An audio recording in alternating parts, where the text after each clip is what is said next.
So hello coders and welcome back to a new video. और इस video में हम कवर करने वाले हैं हमारा input in C plus plus. हम देखेंगे आज कि कैसे हम एक वेरिएबल में एक इनपुट को ले सकते हैं।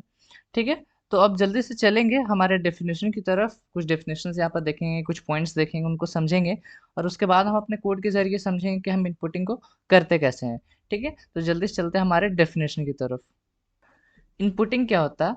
तो whenever a input is given by the user through input devices, the process is known as inputting। मतलब इसका सिंपल से ये मतलब है, डेफिनेशन आपको रटने की ज़रूरत नहीं है। बस आपको समझना है कि जब भी हम इनपुट देते हैं अपने प्रोग्राम में, मतलब कुछ भी ऐसा चीज़ हम दे दें जो हम खुद के कीबोर्ड से दें या फिर कुछ और इनपुट डिवाइसेस से दें, तो उस प्रोसेस को हम इनपुटिंग बोलते हैं। जनरली कोड में हम उसको कीबोर्ड या माउस के ज़रिए करते हैं। ठीक है, उसके बाद यहाँ पर देखो, the keyword used for inputting is known as C. It is pronounced as C और इन। ठीक है, इसको कोई कीन कीन या सीन सीन सी इन बोलेगा। ठीक है, तो जैसे हम अपना आउटपुट के लिए सी आउट करते थे, आउट मतलब आउटपुट हो गया, उसी तरह सी इन करते हैं, इन मतलब इनपुट हो गया। बहुत ज़्यादा सिंपल है, इसमें कोई ज़्यादा कॉम्प्लेक्स चीज़ है नहीं। अब यहाँ पर देखो, वी यूज एक्सट्रैक्शन ऑपरेटर।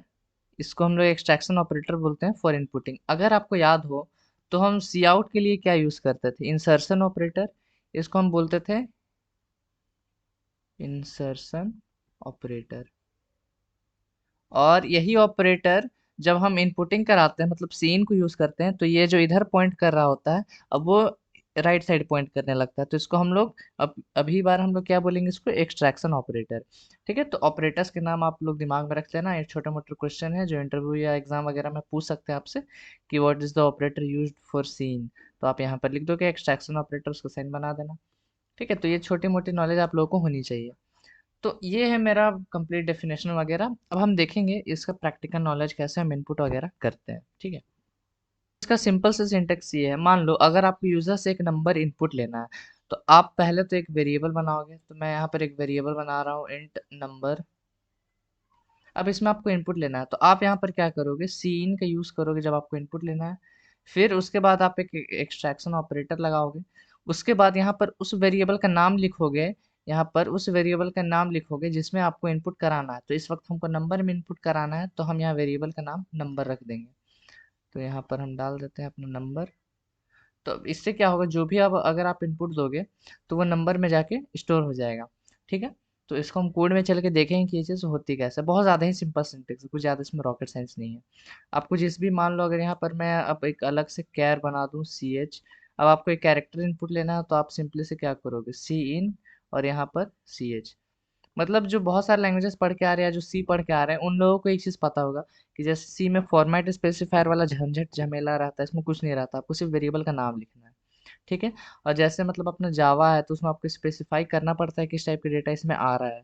जैसे कि वहाँ पर अगर आपको इनपुट लेना है, आप स्कैनर से इनपुट ले रहे हो, अगर आपने ऑब्जेक्ट ओ बी बनाया है, तो आपको लिखना पड़ेगा O B dot next int. अगर एक इंटीजर है तो, या फिर एक स्ट्रिंग है तो नेक्स्ट लाइन या नेक्स्ट सीधा, या फिर कैरेक्टर है तो नेक्स्ट कैर वगैरह। ठीक है, तो खैर वो जावा वाली बात है, उसको हम यहाँ पर छोड़ते हैं। लेकिन लगभग हर एक लैंग्वेजेस में हमको ये बताना होता है कि किस टाइप का डेटा इसमें वेरिएबल में आ रहा है। लेकिन सी प्लस प्लस में आपको बताने की ज़रूरत नहीं है। ठीक है, लेकिन हाँ, आपको पता रहना चाहिए क्या इसका सी एच है, इसका डेटा टाइप क्या होना चाहिए। ठीक है, तो अब हम कोड में चलेंगे, दोनों को इनपुट लेके देखेंगे। ये आ गए वी एस कोड में। उसके बाद यहाँ पर हम मान लो एक नंबर मेरे को इनपुट लेना है, तो हम लिखेंगे इंट नंबर। और हमको अभी यूजर से इनपुट लेना है, इसलिए हम ये नहीं कर सकते हैं, ये नहीं कर सकते हैं। ठीक है, अब हमको यूजर से इनपुट लेना है। अगर आप ये दे रहे हो, मतलब आप ऑलरेडी से नंबर को एक वैल्यू दे रहे हो। ठीक है, लेकिन अभी हमको यूजर से लेना है, तो हम क्या करेंगे? यहाँ पर सी इन करेंगे, अपना एक्सट्रैक्शन ऑपरेटर लगाएंगे और अपना नंबर को यहाँ पर लिख देंगे। ठीक है, अब इसको अगर हम सेव करके अगर हम इसको रन करें, तो देखो यहाँ पर मेरे को एक कर्सर बन गया है, मेरे को इनपुट मांग रहा है। मान लो हम 34 दे और एंटर करें, तो वो नंबर उसने ले लिया। ठीक है, अभी हम बस क्या करें, नंबर में इसको स्टोर करा के देख रहे हैं कि क्या हो रहा है। अगर आपको फिर ना देखना है कि नंबर में आया क्या, तो आप सी आउट करा सकते हो इसको, नंबर को। इसको सेव करके अगर हम रन करें, तो नंबर हमने दिया था 34, तो हम यहाँ पर 34 देते हैं, तो देखो 34 मेरे को आउटपुट में आ रहा है। अब यहाँ पर देखो, जैसे ही मैं इस प्रोग्राम को रन कर रहा था, तो बहुत लोगों को ये मन में आया होगा कि ये क्या हो रहा है, प्रोग्राम चल क्यों नहीं रहा है। मतलब एक अगर मैसेज आ जाए बढ़िया सा कि एंटर अ नंबर टाइप, तब आपको हाँ क्लियर दिखेगा कि मेरे को एक नंबर एंटर करना है। तो इसको हम कस्टम मैसेज बोलते हैं, मतलब ऐसा कोई प्रॉपर डेफिनेशन नहीं है। लेकिन यहाँ पर आपको एक नंबर इनपुट कराना है, तो अभी आप कोड लिख रहे हो तो आपको पता है कि हाँ मेरे को नंबर इनपुट कराना है। लेकिन अगर ये प्रोग्राम कोई यूज़र के लिए आप बना रहे हो, तो आपको कहाँ कहाँ पर नंबर इनपुट करना है, कहाँ पर क्या इनपुट करना है, तो वो चीज़ आपको बताना पड़ेगा। तो हम यहाँ पर एक पहले मैसेज डिस्प्ले करा देंगे इनपुट होने से पहले, क्या कि एंटर अ नंबर। ठीक है, तो ये मैसेज अगर हम डिस्प्ले करा देंगे, तो अब देखो यहाँ पर इसको रन करेंगे, तो अब मेरे को एक बढ़िया से मैसेज आ जाएगा एंटर अ नंबर। तो अब मेरे को पता चल गया हाँ अब मेरे को एक नंबर एंटर करना है। तो मैं आगे डाल दूँ 45, तो 45 मेरे को प्रिंट होके आ गया। ठीक है, अब प्रिंटिंग के लिए भी ये चीज़ डाल सकते हैं, जैसे कि यहाँ पर हम मैसेज डिस्प्ले कराएंगे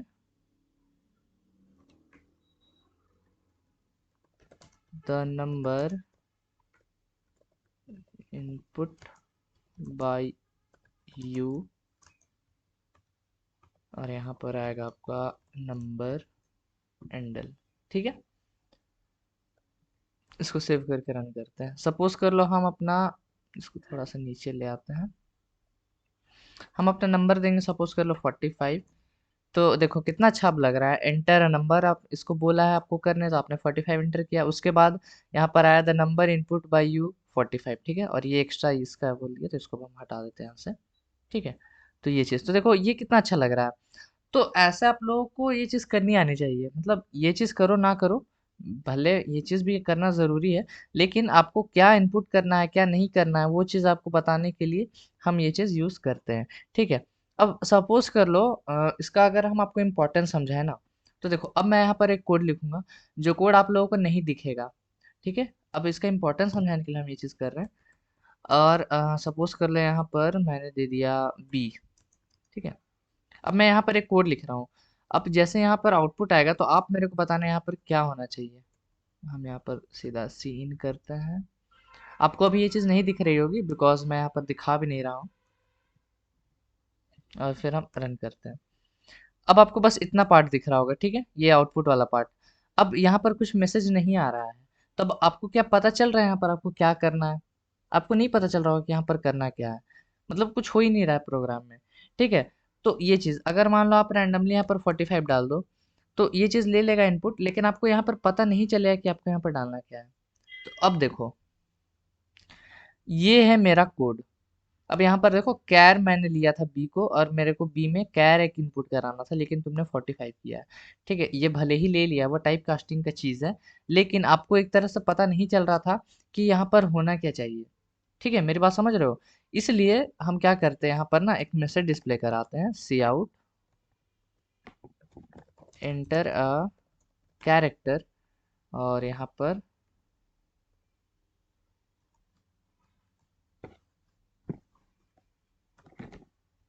ऐसा। ठीक है, तो अब यहाँ पर आएगा अगर एंटर अ कैरेक्टर, तो अच्छा आपको पता चला हाँ मेरे को अभी कैरेक्टर इनपुट करना है, तब मैं यहाँ पर टी डालूंगा तो टी ले लेगा।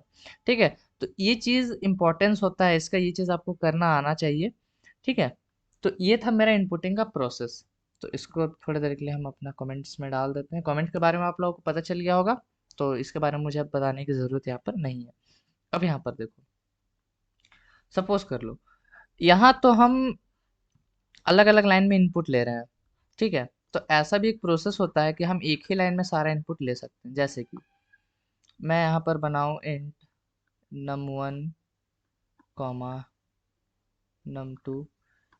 एक लाइन में आप बहुत सारा वेरिएबल भी बना सकते हो कॉमा का सेपरेट करके, इंट num1 यहाँ पर सेमीकोलन मत डाल देना, कॉमा num2, अगर आपको और बनाना है तो कॉमा डाल के n3 n4 n5 ld new num कुछ भी आप बना सकते हो, बस यहाँ पर कॉमा डाल देना बीच बीच में, तो सारा का डेटा टाइप एक बार में ही इंट हो जाएगा। ठीक है, अब यहाँ पर देखो ये छोटी मोटी चीज़ें हैं, कोई जल्दी इन लोगों को कवर नहीं करता है, लेकिन फिर भी मैं बता दे रहा हूँ।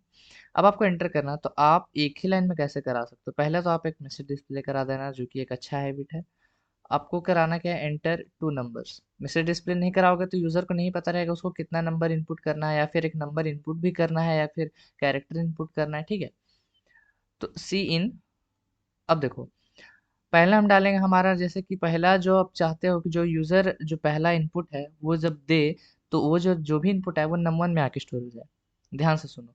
आप चाहते हो कि यूजर जो पहला नंबर इनपुट दे वो आके वेरिएबल num1 में स्टोर हो, तो आप पहला में मतलब सीन के बाद जो सबसे पहला वेरिएबल डालोगे वो num1 ही है, बिकॉज जब भी यूजर पहला इनपुट डालेगा तो वो num1 में ही जाके स्टोर होगा। अगर आप यहाँ पर गलती से क्या करो कि इसको num1 की जगह यहाँ पर num2 लिख दो, तो जो पहला यूजर इनपुट देगा वो num2 में चला जाएगा। ठीक है, तो वो आप पे डिपेंड करता है कहाँ आप भेजना चाहते हो अपने इनपुट को। फिर आप एक और एक्सट्रैक्शन ऑपरेटर लगाओ, उसके बाद आपको सेकंड वैल्यू num2 में चाहिए तो हम यहाँ पर num2 में कर देंगे। ठीक है, तो देखा आपने कैसे हम एक एक्सट्रैक्शन ऑपरेटर लगा के दो वेरिएबल्स को एक साथ इनपुट ले ले रहे हैं। ठीक है, अब अगर ऐसे ही सपोज कर लो कुछ और रहता, मान लो यहाँ पर एक और कैर सी एच रहता। ठीक है, तो आप सिंपली से क्या करते हैं, इसको यहाँ पर से एक्सटेंड कर देते हैं, यहाँ पर एक और एक्सट्रैक्शन लगा के सी एच कर देते हैं।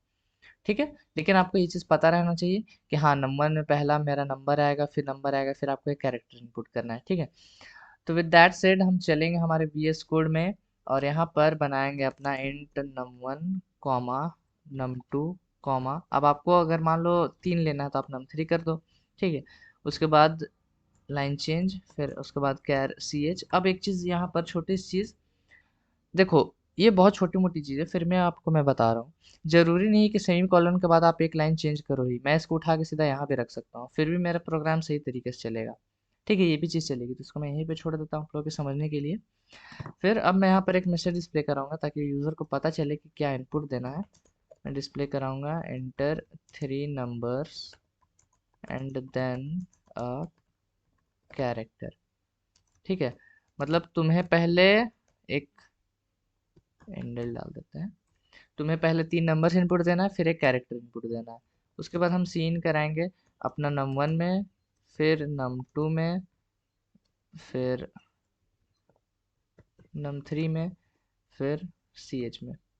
अब ये जो एक्सट्रैक्शन और इंसर्शन ऑपरेटर है ये दोनों, अच्छा नम क्यू हो गया, num1 होना चाहिए था। ठीक है, ये जो इंसर्शन और एक्सट्रैक्शन ऑपरेटर है बहुत जगह पर कंफ्यूज होता है। अगर आपका प्रैक्टिस छूटेगा तो फिर आपको कंफ्यूज होगा कि सी आउट में हम इस तरफ मतलब ये वाला यूज करते थे या ये वाला, तो वो आपको प्रैक्टिस से ही आ जाने वाला है। ठीक है, तो ये चीज प्रैक्टिस करना आपको आ जाएगा। उसके बाद यूजर को इनपुट मिल गया। अब हम यहाँ पर एक और मैसेज डिस्प्ले कराएंगे कि the 3 numbers which you input are, और यहाँ पर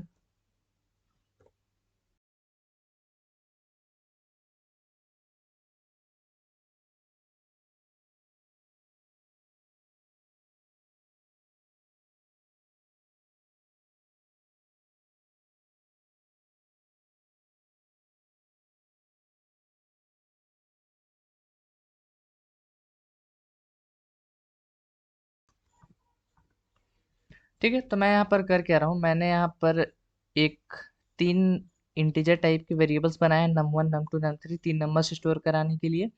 फिर मैंने एक ch नाम का एक कैरेक्टर वेरिएबल बनाया है, और मैं एक मैसेज डिस्प्ले करा रहा हूँ कि enter 3 numbers and a character. ठीक है, तो यूज़र को इससे पता चल जाए कि अच्छा उसको 3 नंबर्स इनपुट देने हैं और एक कैरेक्टर उसको भी इनपुट देना है।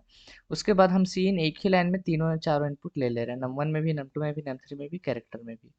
ठीक है, अब ये सीक्वेंस अगर आप चेंज कर दो, सी एच को यहाँ ला दो, तो जो पहला नंबर यूजर इनपुट देगा ना वो सी एच में चला जाएगा, मतलब वो कन्वर्ट हो जाएगा। जो भी आप अगर ए मान लो ए दे रहे हो तो वो कन्वर्ट होकर 65 हो जाएगा। ठीक है, अगर वो कैपिटल ए है तो ये टाइप कास्टिंग वाली चीज़ है, तो इसको भी हम थोड़ी देर में डील करेंगे। लेकिन आप इतना समझ लो कि आपने अगर यहाँ पर पहले नंबर डाला है तो आप नंबर ही इनपुट दे सकते हो, फिर आप एक कैरेक्टर इनपुट यहाँ पर दे सकते हो। ठीक है, उसके बाद हम डिस्प्ले कराएंगे the 3 numbers which you input are, जो मतलब 3 नंबर्स तुमने दिए थे वो यहाँ पर हम प्रिंट करा दे रहे हैं एक ही लाइन में टाइप स्पेस के साथ।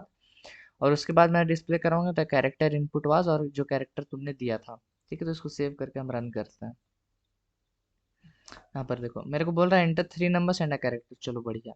तो हम नंबर में एक 1 देते हैं, 2 देते हैं, 3 देते हैं, कैरेक्टर में सपोज कर ले यहाँ पर कैपिटल टी देते हैं। तो देखो the 3 numbers which you input are 1 2 3 and the character input was T. ठीक है, तो ऐसा मेरा इनपुटिंग और आउटपुटिंग का जो कॉम्बिनेशन है पूरा मिला के इस तरह से वर्क करता है ताकि आपको एक वैलिड आउटपुट दे सके। ठीक है, तो आई होप आप लोगों को इनपुटिंग समझ में आया होगा। ऐसा नहीं है कि आप इनपुटिंग सिर्फ नंबर्स कैरेक्टर्स के लिए, आप यहाँ पर फ्लोट के लिए भी कर सकते हो, स्ट्रिंग के लिए भी कर सकते हो, उसमें कोई दिक्कत वाली बात यहाँ पर नहीं है। ठीक है, तो इनपुटिंग वाले प्रोसेस को हम रखेंगे यहीं पर। आपसे मिलेंगे नेक्स्ट वीडियो में। Till then keep coding and bye bye.